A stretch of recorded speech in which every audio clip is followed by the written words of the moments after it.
Corona महामारी ने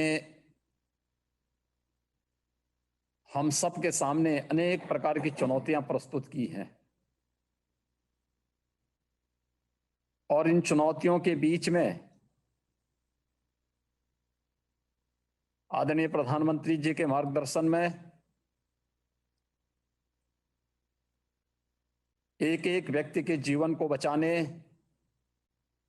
और उसकी जीविका को भी बचाने की गंभीर चुनौती पूरे देश के सामने है।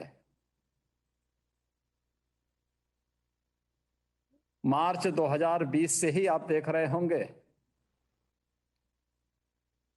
कि पूरे देश का मार्गदर्शन और नेतृत्व देते हुए आदरणीय प्रधानमंत्री जी ने पूरे देश को कोरोना से बचाने के लिए और प्रत्येक व्यक्ति की सुरक्षा के लिए जो उपाय किए वो हम सबके सामने है।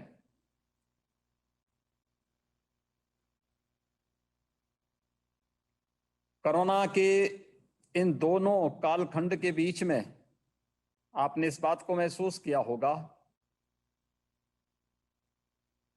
कि भारत जैसे देश में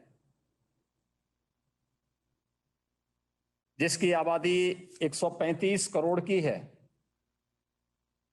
और 135 करोड़ की इस आबादी के देश में भारत के अंदर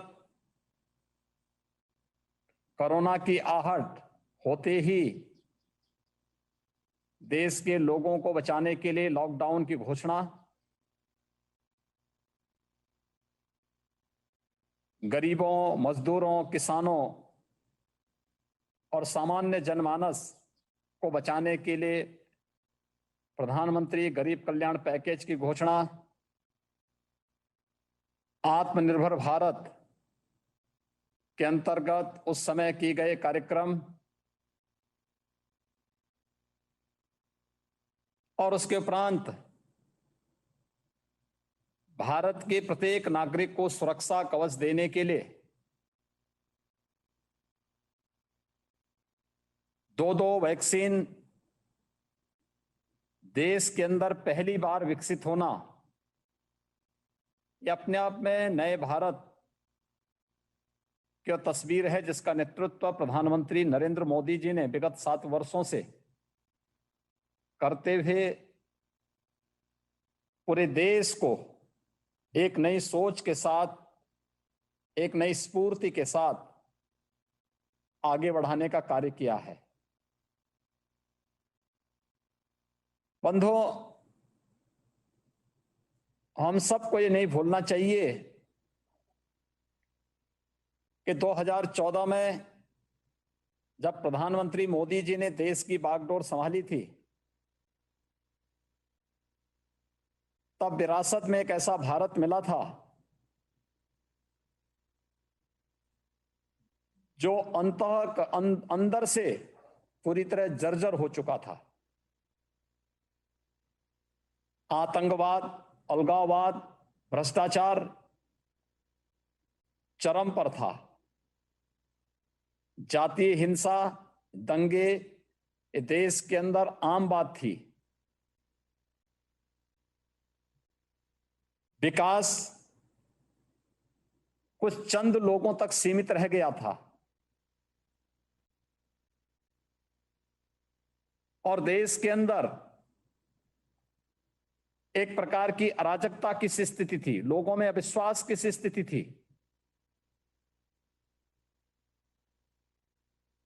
अंतर्राष्ट्रीय मंच पर भारत का कोई सम्मान नहीं बच पाया था और उन स्थितियों में भारत का नेतृत्व से नरेंद्र मोदी जी के हाथों में आया तो देखते ही देखते उन्होंने इस देश की तकदीर और तस्वीर बदल करके एक नए भारत के रूप में हम सबके सामने प्रस्तुत किया। प्रधानमंत्री बनने के पहले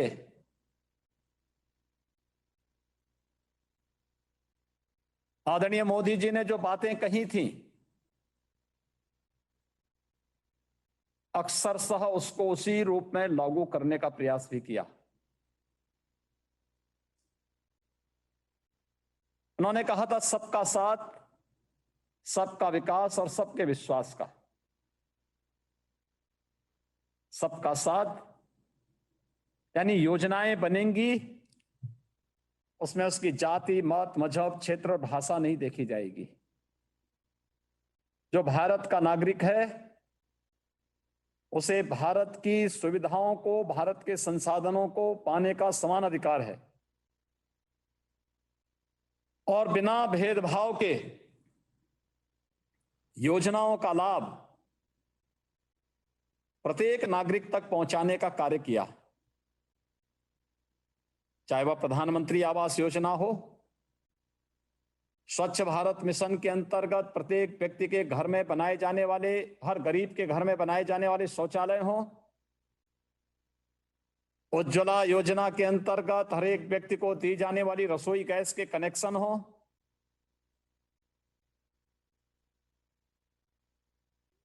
या फिर प्रत्येक नागरिक के लिए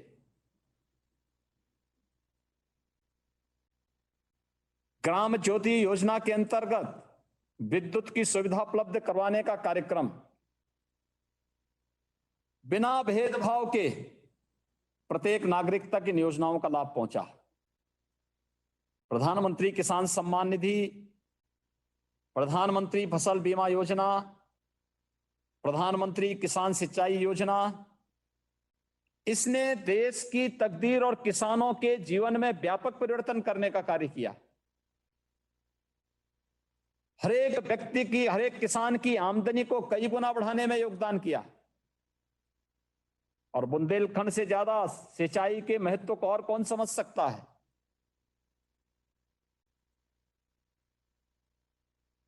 हर घर नल की योजना जो बुंदेलखंड में अब लागू की जा रही है, जिसमें हर जनपद में बुंदेलखंड में कार्य प्रारंभ हुआ है, ये प्रधानमंत्री मोदी जी की दूरदर्शिता और प्रत्येक नागरिक के प्रति, उसकी पीड़ा के प्रति उनकी संवेदना को प्रदर्शित करने वाली योजनाएं हैं। एक प्रत्येक नागरिक के जीवन में खुशहाली लाना हो या गांवों के विकास के लिए प्रधानमंत्री आदर्श ग्राम योजना, केंद्रीय वित्तीय आयोग के अधिकतम पैसे का उपयोग ग्राम पंचायतों में किया जा सके और ग्राम पंचायत को विकास की धुरी बनाया जाए, यह सोच भी प्रधानमंत्री मोदी जी की है। गांव में चल रहे विकास के कार्यक्रम, सामुदायिक शौचालय हो, पंचायत भवन और ग्राम सचिवालय के निर्माण का हो, कॉमन सर्विस सेंटर के माध्यम से गांव-गांव को तकनीक से भरपूर करके हर गांव में बैंकिंग कॉरेस्पॉन्डेंट सखी को बिठाने का कार्यक्रम हो, ये प्रधानमंत्री मोदी जी की सोच का परिणाम है। देश के अंदर इंफ्रास्ट्रक्चर डेवलपमेंट के लिए भी जो कार्य हुआ है, हाईवे, रेलवे, एयरपोर्ट्स, एक हवाई चप्पल पहनने वाला भी हवाई जहाज की यात्रा कर सकता है, इस परिकल्पना को साकार किया है श्री नरेंद्र मोदी जी ने। हाईवे का निर्माण भी बृहद स्तर पर हो, क्योंकि इंफ्रास्ट्रक्चर देश की अर्थव्यवस्था को एक नई जान फूंकने और हर एक नागरिक को रोजगार के साथ साथ उसके जीवन में व्यापक बदलाव के माध्यम बनने वाले हैं। इस पर फोकस किया गया। स्वास्थ्य सुविधाओं में अभूतपूर्व वृद्धि की गई। कोई सोचता था कि मेडिकल कॉलेज इतने बनेंगे? जिन लोगों ने देश के अंदर 55 वर्षों तक शासन किया, इस देश को मात्र एक एम्स उन्होंने दिया। मोदी जी ने विगत 7 वर्ष के अंदर देश को 22 नए एम्स दिए, 300 से अधिक मेडिकल कॉलेजेस दिए। उत्तर प्रदेश की बात मैं अगर कहूं, उत्तर प्रदेश में 1947 से लेकर के 2014 तक एक भी एम्स नहीं था। आज उत्तर प्रदेश में 2-2 एम्स बन रहे हैं। एम्स के समकक्ष एक नया संस्थान काशी में बन रहा है। 1947 से लेकर 2016 तक उत्तर प्रदेश में केवल 12 मेडिकल कॉलेज बने थे। आज उत्तर प्रदेश में विगत 4 वर्ष के दौरान हम लोगों के द्वारा 30 नए मेडिकल कॉलेज बनाए जा रहे हैं। भाइयों बहनों, ये वह कार्य है जो मोदी जी ने देश को एक नई दिशा देकर के एक नई विजन के साथ आगे बढ़ने के लिए प्रेरणा दी। याद करिए, जब प्रधानमंत्री मोदी जी ने प्रत्येक व्यक्ति के बैंक अकाउंट को खोल करके जनधन योजना चलाई थी, कोई सोचता था उस समय कि जनधन अकाउंट से क्या होगा? लेकिन टेक्नोलॉजी कैसे उपयोगी हो सकती है और कैसे हम डीबीटी के माध्यम से अपने जीवन को आसान बना सकते हैं। विगत वर्ष जब कोरोना कालखंड में प्रधानमंत्री गरीब कल्याण पैकेज की घोषणा हुई, उस गरीब कल्याण पैकेज के अंदर आपने इस बात को महसूस किया होगा कि डीबीटी के माध्यम से श्रमिकों के खाते में पैसा जा रहा था। डीबीटी के माध्यम से वृद्धजनों के अकाउंट में वृद्धावस्था पेंशन की राशि गई, निराश्रित महिलाओं के खाते में निराश्रित महिला पेंशन की राशि गई, जनधन अकाउंट धारी लोगों के खाते में पैसा गया और किसानों के खाते में भी धनराशि दी गई। ये डीबीटी के माध्यम से गया। बीच में कोई भी कटौती नहीं कर सकता है। जितना पैसा दिल्ली से गया उतना खाते में चला गया, जितना पैसा लखनऊ से गया उतना पैसा लाभार्थी के खाते में, किसान के, मजदूर के, गांव के किसी व्यक्ति के, किसी महिला के खाते में चला गया। कोई इसमें रोक टोक नहीं, कोई कटौती नहीं, कोई दलाली नहीं। ये सोच प्रधानमंत्री मोदी जी ने देश को दी। उन्होंने डिजिटल इंडिया की बात करके हर एक नागरिक को देश के विकास के साथ जोड़ने का प्रयास किया। स्टार्टअप इंडिया के माध्यम से युवाओं के लिए नवाचार के नए नए द्वार खोले। मेक इन इंडिया के माध्यम से आत्मनिर्भर भारत की परिकल्पना को साकार करने का कार्य किया। और यही कारण है जब हम 100 वर्षों की इस महामारी को फेस करते हैं तो उस समय दुनिया के सामने भारत की एक तस्वीर सामने आती है। अगर आप देखेंगे, भारत की आबादी 135 करोड़ और 135 करोड़ की आबादी ने अपने देश में कोरोना के खिलाफ किस प्रकार से जबरदस्त लड़ाई लड़ी। दुनिया के अंदर अमेरिका जैसा शक्तिशाली देश भी कोरोना के सामने पस्त हो गया। इंग्लैंड कोरोना के सामने पस्त हो गया। यूरोप के तमाम विकसित देश जिनकी स्वास्थ्य सेवाएं भारत से बेहतर हैं, वे कोरोना के सामने पस्त हुए। लेकिन भारत ने कोरोना को पस्त करने की जो संकल्प लिया, आज वो साकार होता हुआ दिखाई दे रहा है। मैं धन्यवाद दूंगा महोबा के लोगों को। कोरोना के खिलाफ बहुत जोरदार लड़ाई उन्होंने वहां पे लड़ी है। सीतापुर के लोगों ने भी अच्छा योगदान किया है। सीतापुर में आबादी ज्यादा है, फिर भी मजबूती के साथ लड़े। और यही जज्बा हमें आगे बढ़ने के लिए प्रेरित करता है। यही जज्बा है जो हम लोगों को इस महामारी से लड़ने और पूरे देश के प्रति अपनी वचनबद्धता को दोहराने का कार्य भी करता है। भाइयों बहनों, प्रधानमंत्री मोदी जी के ही मार्गदर्शन में भारतीय जनता पार्टी के राष्ट्रीय अध्यक्ष माननीय श्री नड्डा जी ने विगत वर्ष ही देश को, भारतीय जनता पार्टी संगठन को देश के अंदर कोरोना के खिलाफ एक नए संकल्प के साथ उतरने के लिए प्रेरित किया था। और उन्होंने तब कहा था कि जब देश संकट में होगा तब हमारे लिए देश सर्वोपरि होगा। हमारे लिए संकट के उस दौर में सर्वोपरि होगा देश, और इसलिए सेवा ही संगठन है। संगठन केवल अपने बूथ संरचना तक सीमित नहीं रहेगा, चुनाव तक सीमित नहीं रहेगा, उस समय हमारे लिए देश के प्रत्येक नागरिक को बचाने का संकल्प महत्वपूर्ण होगा। और इसलिए सेवा ही संगठन है, इस भाव के साथ भारतीय जनता पार्टी ने विगत वर्ष मार्च 2020 में जो कमान संभाली थी, करोड़ों लोगों को भोजन का पैकेट उपलब्ध कराना, लाखों लोगों को राशन की किट उपलब्ध करवाना, लाखों लोगों को मास्क उपलब्ध करवाना, तमाम लोगों को स्वास्थ्य की सुविधाएं उपलब्ध करवाने में योगदान देना, बिछड़े हुए लोगों को मिलवाने की व्यवस्था करवाना, क्वारंटीन सेंटर का संचालन कराना, कम्युनिटी किचन को आगे बढ़ाने की कार्रवाई करना, प्रशासन के साथ सहयोग करके स्वच्छता, सैनिटाइजेशन और फॉगिंग में योगदान देना, ये सभी अनेक प्रकार के कार्यक्रम चले थे और सफलतापूर्वक चलते हुए करोड़ों लोगों को भोजन देना, राशन किट उपलब्ध करवाना, मास्क उपलब्ध करवाना, सैनिटाइजर उपलब्ध करवाना, प्रवासी कामगार और श्रमिक जब आ रहे थे,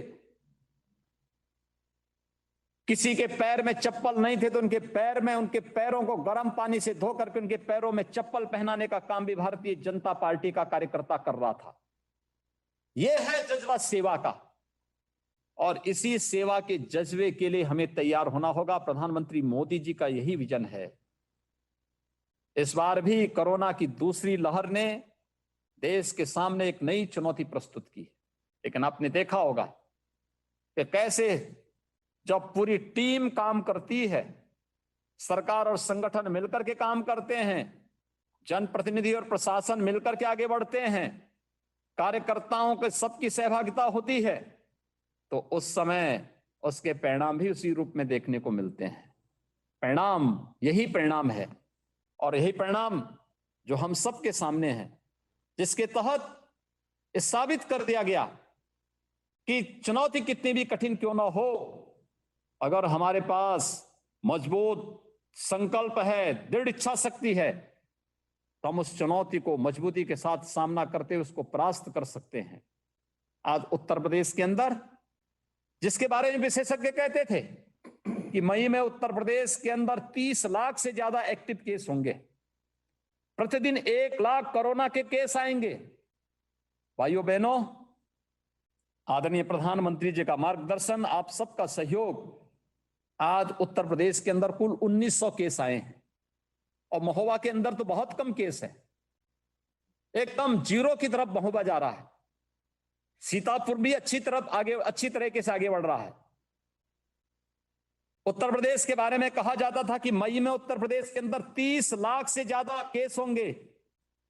आज उत्तर प्रदेश के अंदर कुल 41,000 एक्टिव केस हैं, और देश के अंदर सबसे कम मृत्यु दर, सबसे कम पॉजिटिविटी और सबसे अधिक रिकवरी रेट के साथ उत्तर प्रदेश मजबूती के साथ कोरोना के खिलाफ देश की इस लड़ाई को आगे बढ़ाने का कार्य कर रहा है। और इसी अभियान के तहत आज हम सब प्रधानमंत्री मोदी जी के नेतृत्व में भारतीय जनता पार्टी नेतृत्व की एनडीए सरकार के 7 वर्ष के सफलतापूर्वक कार्य करने के इस उपलक्ष्य में सेवा व्रत के साथ इस कार्यक्रम के साथ जुड़े हुए हैं। मेरी आप सबसे अपील है, आदरणीय प्रधानमंत्री जी ने कुछ बातें कही थी पहली लहर में भी और दूसरी लहर के दौरान भी। मन की बात में भी उन्होंने देश की जनता को संबोधित करते हुए बार बार अपील की है कि बीमारी को हल्केपन से नहीं लेना चाहिए, और हम लोग भी संकल्प लें, ये जो बीमारी है, ये जो महामारी है, इस महामारी को हम हल्केपन से न लें। हम इसके उन नियमों का पालन करें जो इससे बचाव हो सकता है। याद रखना, बीमारी में बचाव सर्वोत्तम उपाय है, और अगर बीमारी आई गई तो उसका समय से उपचार ये महत्वपूर्ण है, और इसलिए आज के दिन पर आवश्यक है कि सबसे पहला हम बचाव के उपाय करें। कोरोना से भी बचाव, बरसात आ रहा है, बरसात के समय तमाम प्रकार की जल जनित और विषाणु जनित बीमारियां गांवों में, कस्बों में आती हैं। मलेरिया है, डेंगू है, कालाजार है, चिकनगुनिया है, इंसेफ्लाइटिस है, ये तमाम प्रकार की बीमारी आती हैं, डायरिया है, इस सभी प्रकार की बीमारी आती हैं। इसके लिए स्वच्छता, सैनिटाइजेशन और फॉगिंग, अगर हम ये कार्यक्रम निरंतर करते रहेंगे तो बीमारी हमारे नजदीक नहीं पटकेगी। और एक संकल्प भारतीय जनता पार्टी को अपने पास लेना होगा। हमें इस कार्य के लिए अपने गांवों को बचाना होगा, अपने कस्बों को बचाना होगा। पहला व्रत स्वच्छता, सैनिटाइजेशन और फॉगिंग की कार्रवाई को पूरा करते हुए लोगों को शुद्ध पेयजल को ग्रहण करने के लिए प्रेरित करना होगा। शुद्ध पेयजल का मतलब, अगर जो जल है, अगर लगता है कहीं से बदबू है, कहीं से प्रदूषण है, अगर हम उसको गर्म करके उसको सेवन करेंगे तो तमाम प्रकार की बीमारियों से मुक्ति मिल जाएगी। दूसरा, हम लोगों को कोरोना के उस बिहेवियर को अपनाना पड़ेगा जो हमें 2 गज की दूरी और मास्क है जरूरी के लिए प्रेरित करता है।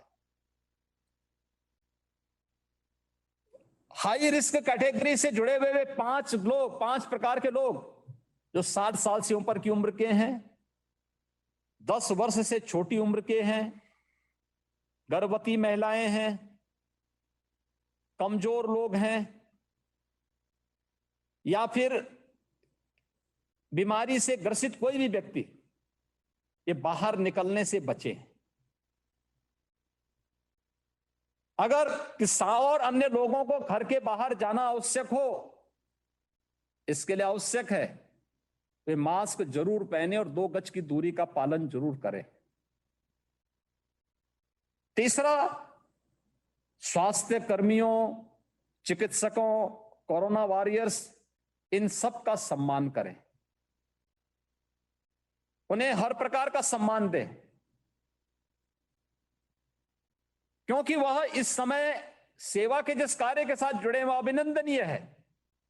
हम सबका दायित्व बनता है उनका सपोर्ट करें, उनको हर प्रकार से सहयोग दें, ये हमारा दायित्व बनता है और हम उस कार्यक्रम के साथ उनके साथ हर प्रकार का सहयोग करें। गांव-गांव में निगरानी समितियां जा रही हैं। निगरानी समिति घर-घर सर्वे का काम कर रही है।